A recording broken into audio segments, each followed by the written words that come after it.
Dari Bang Doli dulu. Jadi gimana? Jokowi tadi kan Pak Erlangga mengatakan sangat erat sekali akan ke Golkar.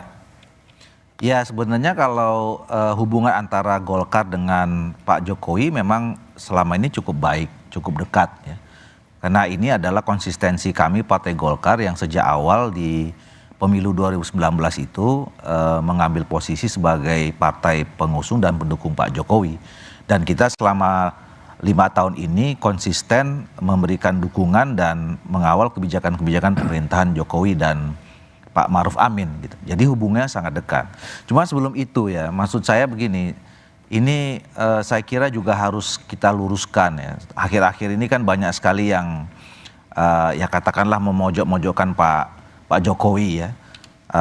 Mulai dari soal isu netralitas, soal kemudian kecurangan ada macam-macam. Nah sekarang digeser lagi. Nah ini arah-arahnya mau membenturkan antara Pak Jokowi dengan Golkar gitu. Jadi menurut saya ini nggak boleh kita apa namanya ya, kita perluas gitu. Jadi kalau posisi Pak Jokowi saya kira apa yang disampaikan oleh saudara Grace Natali bahwa Pak Jokowi harus berdiri di atas semua golongan, di atas semua partai politik, saya kira itu yang tepat. Nah memang mungkin ya di koalisi Indonesia Maju ini pernah ada pembicaraan lepas ya, bagaimana supaya memang kedua tokoh ya yang presiden insya Allah nanti kalau misalnya memang selesai rekap KPU Pak Prabowo betul-betul terpilih sebagai presiden dan wakil presidennya Mas Gibran, ini juga harus ditempatkan sebagaimana sistem kita, tapi juga Pak Jokowi yang memang selama ini kita anggap juga punya cukup kontribusi terhadap pembangunan bangsa negara ini dan memang energi masih cukup juga kita harus tetap hormati dan mungkin saran masukannya kita bisa masih kita perlukan gitu. Nah makanya di dalam koalisi Indonesia Maju itu pernah ada pembicaraan lepas di antara pimpinan atau ketua umum partai itu bagaimana supaya kerjasama politik atau yang disebut koalisi Indonesia Maju ini bisa terus dirawat, cenderung mau dipermanenkan menjadi kerjasama politik yang permanen gitu. Semacam barisan nasional gitu. Ya mungkin ya ada yang mungkin tercetus namanya Barisan Nasional gitu. Nah walaupun saya nggak pernah dengar langsung istilah Barisan Nasional kecuali tadi yang disampaikan oleh kemarin saudara Grace Natali itu.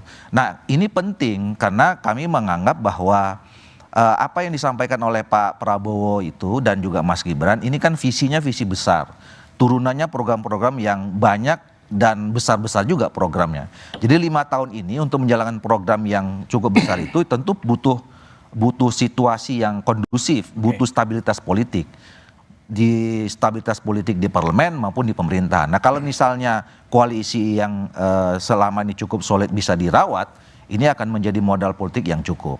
Nah yang kedua, kita juga menghadapi event-event politik yang dalam waktu dekat ini ada pilkada. Ya tentu semua saya kira karena sekarang ini kan pemilunya agak berbeda. Pileg dan pilpres itu dekat dengan pilkada.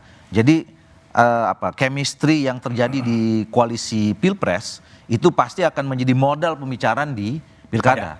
Walaupun nanti konfigurasinya belum tentu bisa harus sama di pilpres. Nah hal-hal seperti itu yang sebetulnya pernah menjadi pembicaraan lepas.